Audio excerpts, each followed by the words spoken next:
எவ்வளவு பெரிய கொடுமை பாத்தீங்களா? அவன் தான் இந்த உடம்ப கொடுத்தான். ஆனா நாம என்ன கேட்கறான்? சாமி எனக்கு என்ன கொடுத்துச்சுன்னு நீ இப்படி கேள்வி கேட்கறதுக்கு இடம் கொடுத்திருக்கதே அவன் தான். அவன் கொடுத்தது எத்தனை ஏராளம் ஏராளம் கொடுத்து வச்சிருக்கிறானே. ஞாபகம் வச்சுக்க. என்னைக்கு உங்க அறிவு வெளிப்பட்டு, உங்க இச்சை வெளிப்பட்டு, உங்க ஞானம் வெளிப்பட்டு நின்று இது எல்லாம் இறைவன் தந்தது, இது எல்லாம் இறைவன் தந்தது என்று சரணாகதி அடைகிறீர்களோ அன்னைக்கு வரைக்கும் செத்து செத்து பிறகு. இந்த சட்டை வழங்கப்பட்டதே உங்களுடைய அறியாமையை நீக்கி அறிவை வளர்த்து கொண்டு, இந்த அறிவுக்கு காரணமானவன் இறைவன் என்று சரணாகதி அடைவதற்கு தான் பிறப்பு கொடுத்திருக்கிறார்.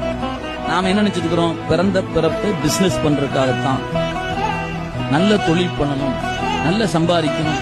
அப்படினாலதான் இன்னும் அல்லல் பட்டு கொண்டே இருக்கும். நீங்க எப்ப நான்கிற நினைப்ப கலட்டி போடுறீங்களோ அன்னைக்கு நீங்க இறைவன் திருவடிக்கு உரியவராக ஆகிவிடுவீர்கள். வாய்க்கணும். அதுக்கு தான் இங்க வந்திருக்கு. அந்த அழுக்கு போகிறதுக்கு தான் அந்த பிறவி இறைவன் கொடுத்திருக்கிறான். இது அறிவுக்குள்ள இருக்கிற அழுக்கு.